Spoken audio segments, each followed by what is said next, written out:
anaga ayaa sabab u ah dhibaatooyinka nolosheena mararka qaarkiis.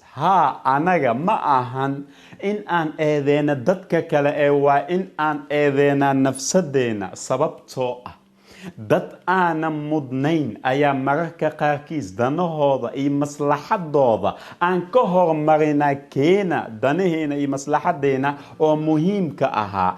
waxaan u ogolaanaa waxay tahay dad kala duwan oo nagu sameeyay qaladaad, isla qaladaadkaas in ay mar labaad iyo mar saddexaad ay nagu sameeyaan. nebigana wuxuu leeyahay qofka mu'minka ah hal god laba mar laguma qaniino.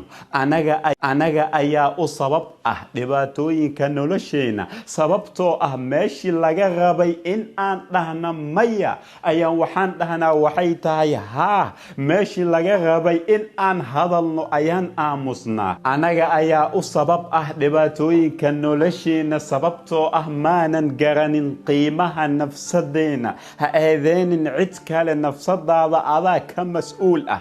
wax walba aad dareemaysidna adaa ka mas-uul ah, adaa u nool nafsadaada. waxaa la gaaray xilliga aad samayn lahayd isbedel sax ah kuna noolaan lahayd noloshaada dhabta ah. ha eedeenin cid kale, waxaad eedeysaa waxay tahay nafsadaada.